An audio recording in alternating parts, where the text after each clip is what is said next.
Primera de Timoteo, capítulo 3. Primera de Timoteo, capítulo 3. Hoy nos vamos con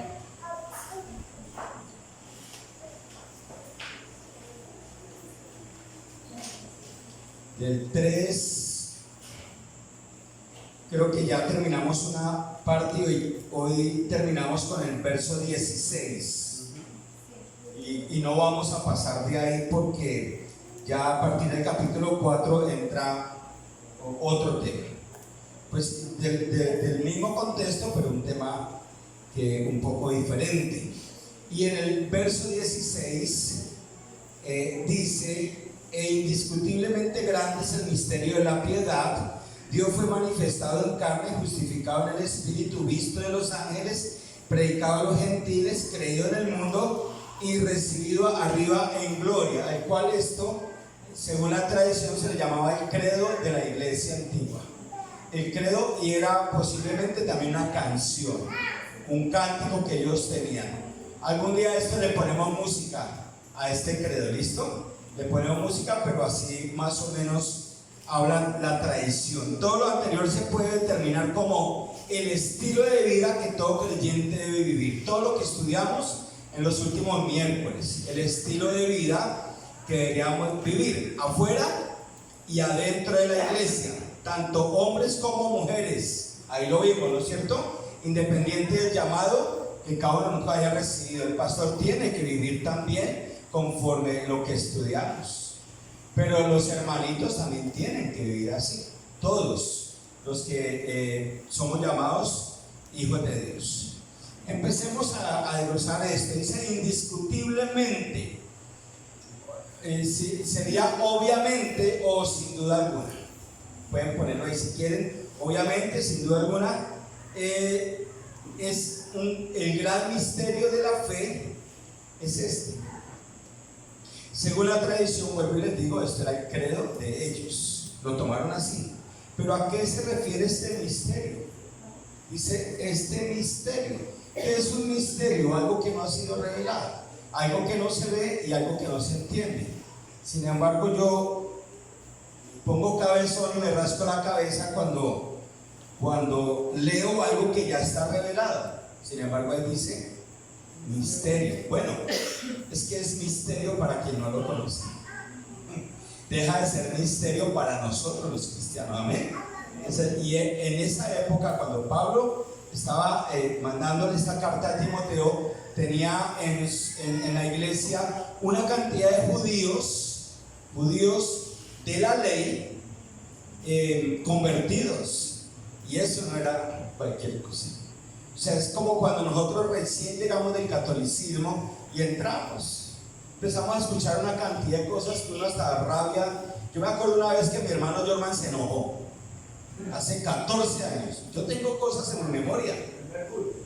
Yo le digo el primero que se enojó porque lo que escuchó no le gustó, porque él venía con mamita María ahí encima. Y se pegó una enojada y se levantó y se fue. Y después volvió. Próximo culto. Sí, claro, uno escucha y lo primero que uno dice: están hablando mal del catolicismo, no hable mal de María. Así siempre nos confrontan, y resulta que es que uno no habla mal, es que uno predica la palabra y se nota como si hablara mal. Al principio chocante, poco a poco, y vamos entendiéndolo, y con el tiempo decimos: ah, ya entiendo. Entonces ahora es uno el que habla mal, ¿no es cierto? Pero es lo mismo le pasaba a los judíos cuando ellos iban por la ley, siempre vivían bajo la ley del Antiguo Testamento, y un día les empiezan a predicar sobre la gracia. Es increíble. Y esto es lo que sucede aquí. Entonces deja de ser ¿qué? Misterio. Empecemos con el punto 1. Dice que Dios fue manifestado en carne. Dios fue manifestado en carne. Mira, alguien habla Lucas 2, 4 al 11. ¿Quién? Jeffer. Y hay un verso paralelo que es Mateo 2, 13 al 14. ¿Quién lo lee? El paralelo. Yo. Entonces, los dos. Dios fue manifestado en carne. Para los que todavía no entienden mucho, léelo por favor, lo más rápido posible, que se tiene hartos versos. Escuchen bien lo que dice la palabra. Cuando dice Dios fue manifestado en carne, o sea que encarnó, no reencarnó, sino que encarnó. Siendo Dios, se hizo hombre, de carne y hueso. 99% hombre, ¿no es cierto? ¿Sí? 100. ¿Y dejó de ser Dios? No. 99% Dios. 100 también. 100 Dios y 100 hombres. Sin embargo, la palabra dice que Él se despojó de eso. Él no asumió la condición de ser Dios, por si alguno lo ofendía. Cuando el soldado le pegó la bofetada, Él no dijo yo soy Dios y pum, lo pulverizo y lo convierto en cucaracha. Dice que puso la otra mejilla, era 100% hombre. Ahí hay una enseñanza, ¿cuál? Y cuando a uno lo ofenden, está diciendo lo mismo, ponga la otra mejilla. Difícil, ¿no? No, fácil leerlo. Sigue, ahora sí, no, sigue, inicia. Y José subió de Galilea, de la ciudad de Nazaret, a Judea, a la ciudad de David, que se llama Belén, por cuanto era de la casa y familia de David, para ser empadronado con María su mujer, desposada con él, la cual estaba encinta. Y aconteció que estando ellos allí se cumplieron los días de su alumbramiento, y dio a luz a su hijo primogénito, y lo envolvió en pañales, y lo acostó en un pesebre porque no había lugar para ellos en el mesón. Había pastores en la misma región que velaban y guardaban las vigilias de la noche sobre su rebaño.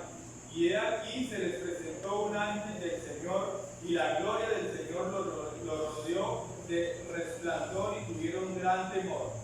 Pero el ángel les dijo: no temáis, porque he aquí os doy nuevas de gran gozo, que será para todo el pueblo, que os ha nacido hoy en la ciudad de David un Salvador, que es Cristo el Señor. Emmanuel, Dios con nosotros. Ese ya era Dios con nosotros. Paralelo, rápido, por favor. Después que partieron ellos, he aquí un ángel del Señor apareció en sueños a José y dijo: levántate y toma al niño y a su madre, y huye a Egipto, y permanece allá hasta que yo te diga, porque acontecerá que Herodes buscará al niño para matarlo. Y él, despertando, tomó de noche al niño y a su madre, y se fue a Egipto. Listo. ¿A qué? Lo criaron allá, ¿no es cierto? Mientras tanto, eso nos muestra que cuando Jesucristo nació había un ambiente pesado en la tierra, por lo menos en esa época, ¿no es cierto? En ese sector de la tierra había un ambiente de violencia, de maldad y una operación grande de Satanás, pero inmensa. Pero también nos muestra el texto que fue originado por Satanás a Herodes, que le preguntó a los magos: ¿dónde es que va a nacer el niño? ¿Dónde es que van a ser ese rey de los judíos? ¿Eso qué nos da a entender? Que Satanás no es omnisciente, porque no sabía dónde iba a nacer Jesús. Ni es omnipresente. Y eso es maravilloso, ¿no? Da cierta ventaja contra el enemigo en ese sentido. Entonces, vemos que este es el misterio en este momento de la piedad para quien escucha por primera vez. Y aquí hay alguien que está escuchando por primera vez esto. Bien. Melissa, tú, Melba, ustedes. Listo. Por primera vez están escuchando eso. ¿Los otros ya habían escuchado esto? Sí. El misterio de la piedad, cuando Cristo viene a tu vida, se empieza a despejar. Hasta aquí el misterio. Ustedes ya lo escucharon, ¿no? Que Dios se hizo hombre y automáticamente el misterio de la piedad dejó de ser misterio. Ustedes ya saben que Cristo vino del cielo para rescatarnos. Amén. Los que apenas están escuchando y nosotros pues ya un poquito más enterados de eso. Y el que no sabe, y el que sabe, eso sí sabe. saben, ¿no? Prendas mañas. Bien. Entonces Jesús nació en un momento en que la maldad estaba a un nivel muy alto. La misma palabra nos muestra cómo Satanás y sus demonios estaban operando fuertemente en la tierra. Nosotros vemos muchos pasajes en los que Jesucristo llega y echa fuera demonios, ¿no es cierto? O sea, hay muchos pasajes donde había gente endemoniada, donde había bastante maldad. También dice, la depravación sexual era increíble. Ustedes no se imaginan cuando uno estudia la historia de la iglesia, en especial la historia de los romanos, de las prácticas de los romanos, de las prácticas de los egipcios y de los griegos, la gran aberración sexual que había en aquella época.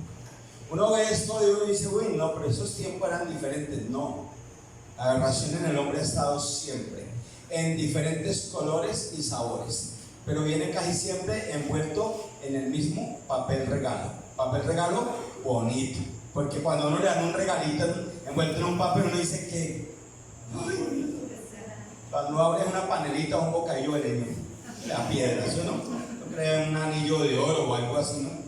No, es de cariño, gracias. Pues se lo come uno, pero gracias. Así viene el pecado, envuelto en papel regalo. Y uno no se da cuenta. Dice que habían asesinatos por medio del Imperio Romano en cantidad. La subyugación de la mujer en aquella época, des en cuenta, damas, Jesucristo también vino a liberarlas a ustedes. Amén. Pero no a liberarlas de la subyugación que había por parte de los judíos, por parte de los, mejor dicho, por parte de todos los imperios de aquella época. Los asirios hacían lo mismo, los griegos hacían lo mismo. La mujer era una esclava más, un objeto más. Ahora, ¿para qué las liberó nuestro Señor Jesucristo? Para que ahora ustedes vayan por encima y digan, ay, ya soy libre, usted no me manda, usted no me dice nada, yo hago lo que me dé la gana, y si quiero mato al chino que tengo en la barriga. No, pero la mujer no ha sabido comprender esa parte. Pero cuando ustedes llegan a Cristo y Él les enseña hasta dónde va el límite, ustedes dicen amén. Qué bonito, me liberó ya. Y ahora lo que ustedes vieron es una libertad para poder vivir en santidad. Eso sí es libertad. ¿Están de acuerdo? Había una subyugación de la mujer grande, el asesinato de niños era increíble y no estaba Dios con ellos. ¿Saben por qué no estaba Dios con ellos? Porque ellos venían de 400 años de silencio. 400 años donde Dios, hasta el libro de Malaquías, se pronunció. Levantó profeta y dijo, ve y diles que se arrepientan. ¿A quién? Al pueblo judío. Y ellos, después de más de 600 años, no se arrepintieron. Dios dijo, ahora voy a hacer silencio. 400 años de silencio donde el pueblo judío casi es exterminado. Casi es exterminado. ¿Ah? Puede llegar a ser más o menos. ¿Se imaginan? Casi exterminado. Sin embargo, Dios guardó un remanente. Pero cuando ese remanente, cuando Jesucristo llega, ellos eran esclavos. El Imperio Romano les permitió tener, después de la diáspora de Babilonia y todas esas cosas, les permitió tener un cierto gobierno de ley, digámoslo así, donde estaba el Sanedrín, donde estaba el sumo sacerdote, y que hicieran lo suyo, pero tenían que tributar al gobierno romano y someterse a ciertas leyes de los romanos. Seguían siendo esclavos. Cristo vino también a liberarlos a ellos. Porque el amor de Dios es así tan maravilloso, tan grande, que vio a su pueblo, la elegida. Dice, manada pequeña, le dice el Señor, ama al pueblo de Israel como ustedes no se imaginan. Así como lo ama, lo ha disciplinado durante tantos años. No se extrañen cuando Dios nos disciplina a nosotros. Cuando se sientan disciplinados por Dios, es porque nos ama, porque estamos a punto de caer en algo, de devolvernos, alguna cosa está pasando y entonces entra la vara de la corrección. Y a veces nosotros no queremos, pero es necesaria. Entonces, alejados de Dios, Jesucristo se hace hombre siendo Dios para rescatarnos. El libro de Juan 15:5 dice, es que ustedes apartados de mí no van a llegar a ningún Pereira, dicen por ahí, a ninguna parte. y este pueblo no iba para ninguna parte como iba. Ellos tuvieron la guerra de los macabeos, ellos tuvieron muchas guerras, y Dios les daba fuerza para que medio se defendieran, pero seguían siendo esclavos. Hasta el año 70, que se divide totalmente la nación y se expanden y dejan de ser nación. Hasta el año 70, cuando es quemado el templo, cuando viene el general Tito y acaba con una cantidad de judíos que casi, ¿verdad?, los extermina, aunque ellos también se armaron y tuvieron sus batallas, pero el pueblo judío ha sufrido siempre, pero por la desobediencia y rebeldía. Qué bonito que lo tengamos en cuenta. Lejos de mí nada pueden hacer, y si reflexionamos con una cosmovisión bíblica, veremos cuán infelices viven las personas que están lejos del Señor. Nosotros mismos que perseveramos, que duramos 6 meses, 1 año, año y medio, 2 años, y de un momento a otro empiezan a pasar cosas alrededor de nosotros o dentro de nuestra vida personal, cotidiana, y empiezan a desmejorar. ¿Les ha sucedido? ¿O solo a mí? Sí, yo creo que sí. Vean como a echarse para atrás, empieza otra vez como la aflicción. Un día estaban alegres acá en los brazos del Señor, le dicen: Señor, bájame de tus brazos que quiero ir allí un ratico. Se empiezan a alejar y viene la tristeza y vienen los problemas, y no dejan de meterse en enrollos a toda hora. ¿Les ha pasado? Bien, a este pueblo le pasó lo mismo, porque también durante la época el pueblo judío vivió tiempos especiales. Por ejemplo, con el rey David fueron poderosos, la nación más poderosa sobre la tierra. Increíble, ¿no? No supieron aprovechar esa parte. La época de los jueces fueron tremendamente rebeldes.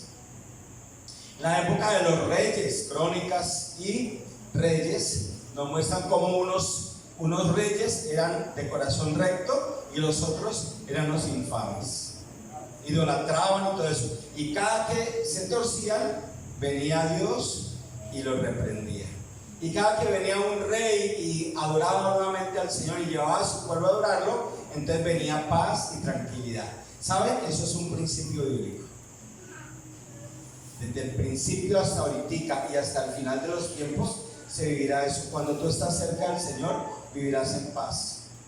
No vas a tener en cuenta lo que esté pasando a tu alrededor. Hay sufrimiento, hay llanto, hay dolor, hay muchas cosas, pero cuando tú estás bien con el Señor, eso sobrepasa todos los problemas que tú estés viviendo. Cuando tú no estás con el Señor, cualquier cosita por pequeña te hiere. Cualquier cosa por pequeña, empieza el enemigo como león rugiente a mirar si te puede devorar poco a poco. Y va devorando poco a poco, y va metiéndose poco a poco, y va oxidando la varilla de tal manera que la varilla empiece a doblegarse. O le mete gorgojito a la patica de la silla, para que un día se parta la patica y la silla y para el suelo. Y así lo hace, poco a poco. Hay que tener discernimiento. ¿Qué debes de hacer? Estar pegado al Señor siempre. Que se nos torna difícil mientras tú no lo hagas, fácil cuando te acostumbras a hacerlo. Cuando vives una vida piadosa diaria, santa, ojo, piadosa y santa no está diciendo sin pecado. Piadosa y santa es aprendiendo a confesar todas las transgresiones y aprendiendo a batallar con el peor enemigo que tiene Isabel. Ahorita le dicen: ¿quién es? Pues Isabel. Ella misma es su propio enemigo. Y todos nosotros que hablan enemigo adentro. Hola, y a veces se quiere levantar contra nosotros este desgraciado. Porque esa es la carne, y la carne no es alabada por el Señor. Se quiere levantar y es resbalosa y busca formas y te pone cosas en la mente y te hace odiar, te hace ser un resentido, te hace tener celos, envidias, egoísmos, te hace dar rabia, te altera la temperatura de tu corazón. Ese termómetro ya que revienta el mercurio. ¿Te ha pasado? Sí. ¿Saben quién es? La carne. Te pones a pensar demasiado en el futuro. Te dices, bueno, ¿yo cuándo voy a alcanzar a tener esto y lo otro? Y mis hijos. La carne te está diciendo, preocúpate harto. Mira, si no te preocupa, no vas a tener ofrecimientos diabólicos. Definitivamente. La persona que no viva de acuerdo a la razón de su existencia podrá ser famosa, rica, de buen parecer, así como, de buen parecer, con muchos años encima, y ni aún así lograrán llenar su corazón. Los ricos no llenan su corazón, aunque la cuenta de su banco esté a rebosar, porque tienen su seguridad en la cuenta bancaria. De lo que tanto nos advierte el Señor: no confíen en las riquezas ni en el dinero, confíen en mí. ¿Que yo qué? ¿Se acuerdan que les dije en la porción bíblica de 2 de Corintios 8, 7 al 9? ¿Se acuerdan lo que les dije? Que nosotros somos ricos en Cristo, que lo que Él nos quiera dar está bien, y lo que nos dé ya es bastante, porque no merecemos nada. Desnudos llegamos al mundo. O sea, si la pobreza del mundo es no tener nada material, nosotros nacimos siendo los más repobres de todo el universo. Porque yo no conozco a un niño que haya nacido con calzoncillos. No sé ustedes. ¿Conocen alguno o no? Nada. Desnudos, pelados, miones y chillones.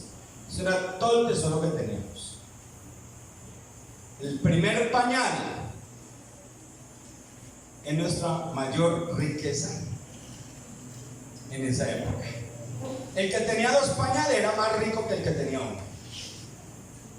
Ya después el primer trajecito le da más cosas materiales. Qué cosas tan tremendas, ¿no? Y ahora se torna así: tú vales por lo que tienes allá afuera en el mundo. Acordémonos siempre que nacimos desnudos.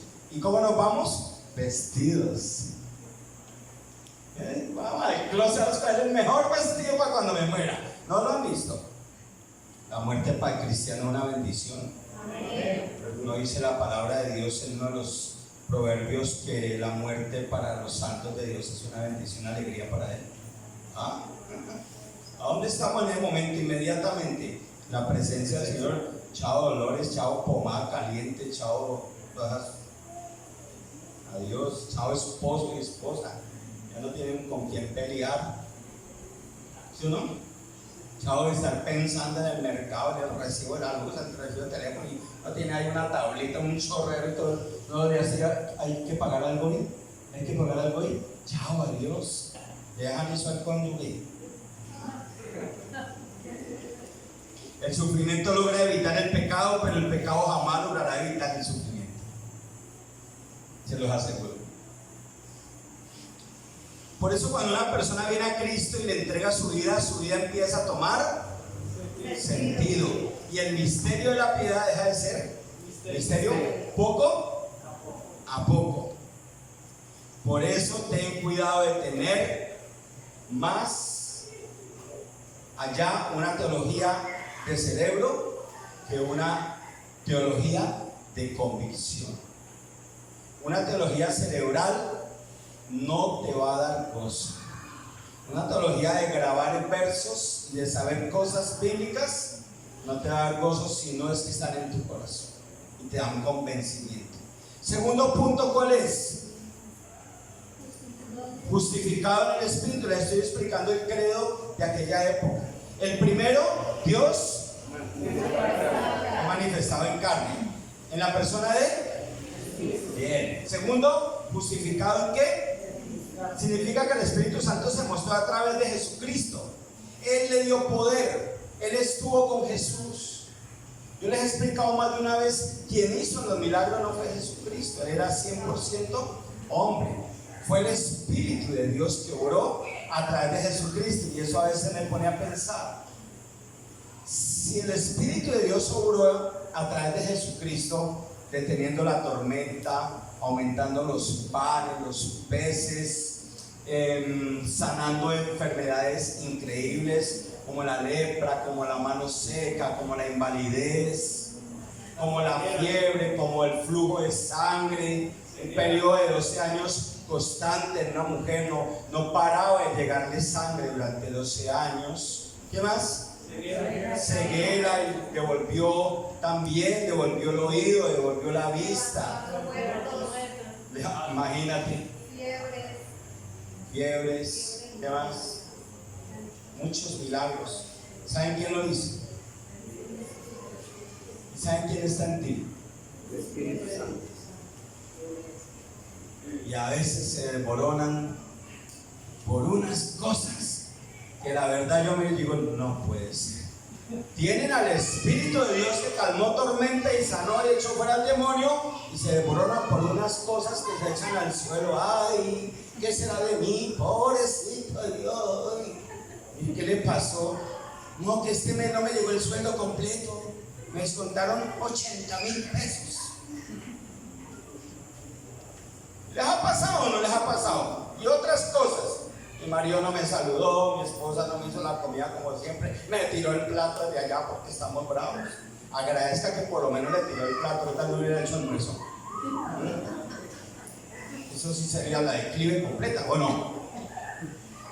Mi hermano, ¿quieres hablar ahí? Pastor, una pregunta. Si la Biblia dice que nosotros fuimos justificados, en este caso, esa palabra justificado en el Espíritu para el Señor Jesucristo, ¿qué significaría eso?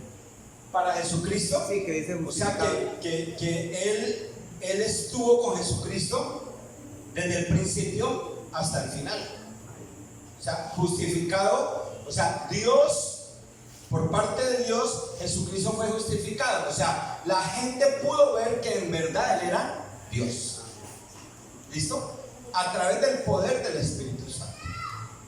Eso quiere decir justificado. En 1 Corintios 15, 46 al 49, 1 Corintios 15, 46 al 49, déjame leerlo, por favor, si me dan permiso, gracias. 15. Ténganlos todos ahí, sí. 46 al 49, Perdón, pastor, capítulo qué? 1 Corintios 15. ¿Ya lo tienen? 40 Sí. Al 49. Lo que primero viene es el cuerpo natural. Ahí dirá animal. Dice primero es animal. Bueno, animal y natural es lo mismo. ¿Listo? Aunque todavía algunos se muestran como animales, pero allá afuera. Pero primero es el cuerpo animal, o sea, natural. La parte física, dice la palabra. Y más tarde viene el cuerpo espiritual. O sea, mientras estamos aquí, somos naturales. Cuando morimos, viene la parte espiritual. Eso es lo que quiere decir la palabra ahí.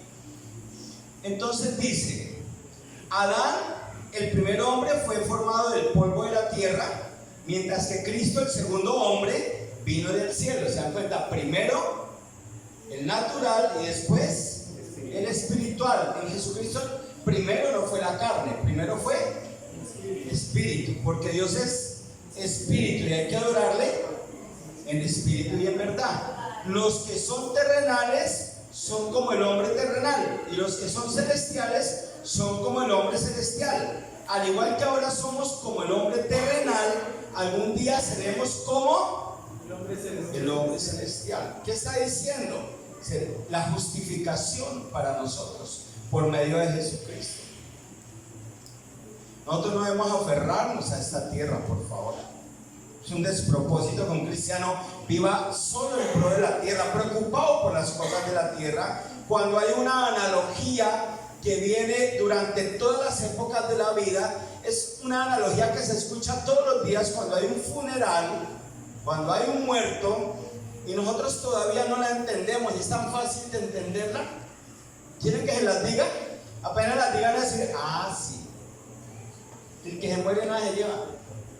Uy, qué sabiduría la mía.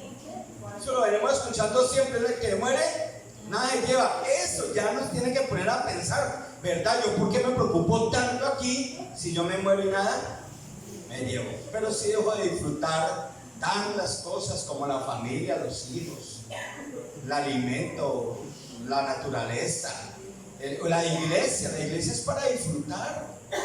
La iglesia es algo que el Señor nos dio, que está dentro de su gracia. Esto no debe ser una carga, un aburrimiento. Si alguno de los que es la iglesia esto es una carga, es porque definitivamente no tiene a Cristo en su corazón. No lo tiene. Tal vez al principio, mientras comprende, pero con el tiempo ya dice, verdad, qué alegría yo poder estar acá entrenándome para la vida y entrenándome también para el cielo. Y llega acá aburrido, o lo están obligando, o le ofrecieron unos 30,000 pesitos. Yo gusto conocerlo por dentro. El hígado dañado. Bueno, sigamos. Como lo que estudiaba hoy en Eclesiastés, que tanto que se afanó Salomón por hacer riquezas y trabajar con fatiga, tuvo 700 esposas y 300 concubinas y dejó solo un hijo al que le dejó toda esa fortuna para que despilfarrara todo, y es lo que pasa hoy en día. Ahí se murió y se murió pelado. Listo. Esa es la analogía a la vida, pero es que estamos tan acostumbrados a escuchar eso que pasa de largo. Hoy espero que lo escuchemos y digamos, ¿verdad? Yo, ¿por qué me afano tanto? ¿Por qué me preocupo tanto? ¿Por qué me estreso tanto? ¿Por qué los afanes de la vida? El Señor dice, tranquilo, no te afanes. ¿Qué sacas con afanarte? No añadirás a tu cabeza un cabello, por más que estén haciendo operaciones capilares en la ciencia. Son artificiales, no son naturales. No hay forma que le salga un cabello más ahí. No lo podrás añadir ni un codo a tu estatura, nada. Como fuimos los chaparros, fuimos y listo. ¿Son los chaparros? ¿Sabe qué hace de qué personizo así?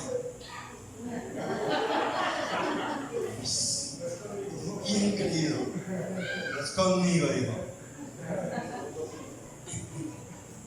Asimismo, como Cristo fue resucitado por el Espíritu Santo y tomó un cuerpo glorificado, asimismo los que morimos en Cristo se nos dará un cuerpo celestial. Amén.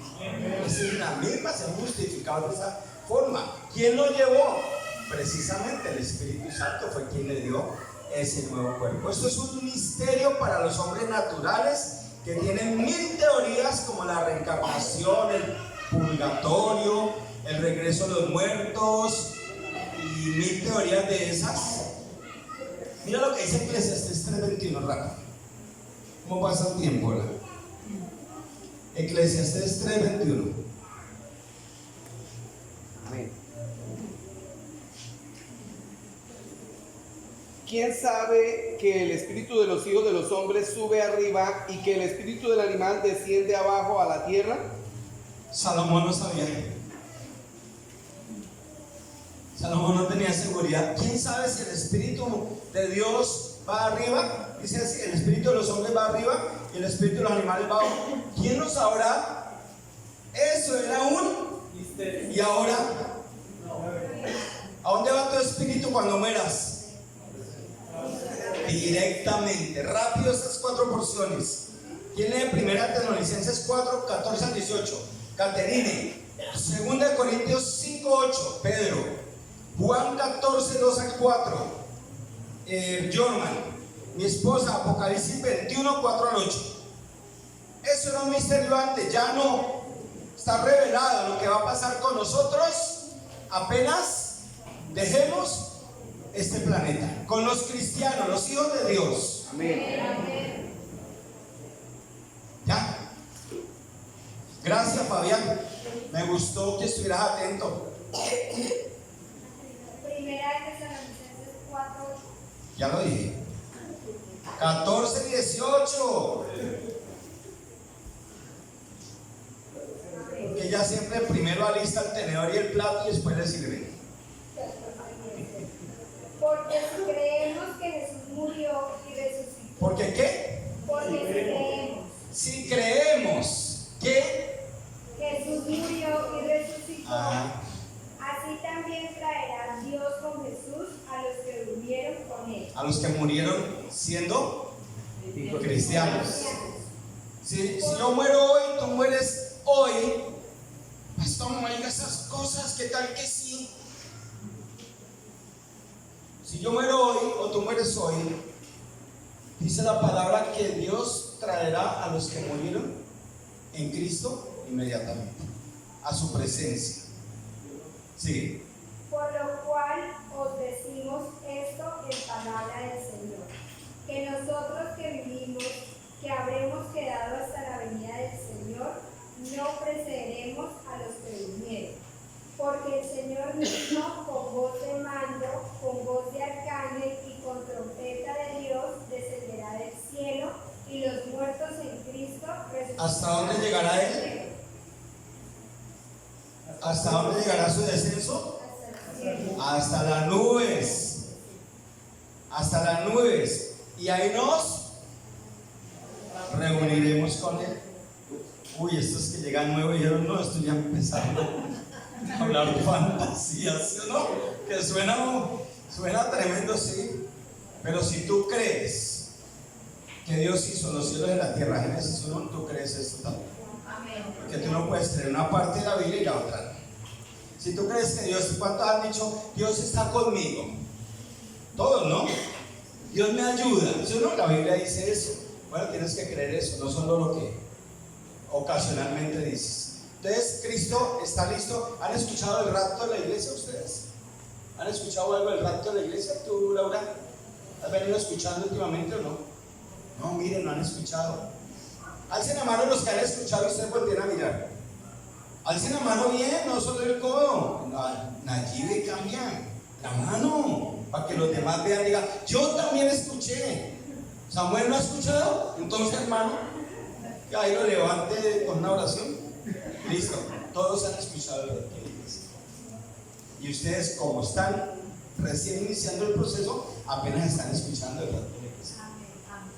Pero ¿saben qué? Estamos más cerca que nunca. Todo está tan alineado y se está hablando muchísimo en el mundo entero. Sigue. Luego nosotros, los que vivimos, los Amén. que hayamos quedado, seremos arrebatados juntamente con Cristo en las nubes para recibir al Señor en el aire. y estar. Y así estaremos siempre con ¿Cuándo? el Señor. Siempre. Salvación eterna. Amén. Eso era un misterio antes. Eso era un misterio incluso hasta hace unos años. Hace 100, 120 años casi no se hablaba. Martín Lutero casi no tocó el tema del arrebatamiento. Porque así como lo ven, solo aparece esa porción de esa manera. Pero a medida que el Espíritu Santo ha venido revelando, iluminando su palabra hasta hoy en día, entonces ya lo conjuga con otras porciones bíblicas y ahora sí lo entendemos. Claro, si tú te fijas solo en ese verso dices, eso es otra vaina.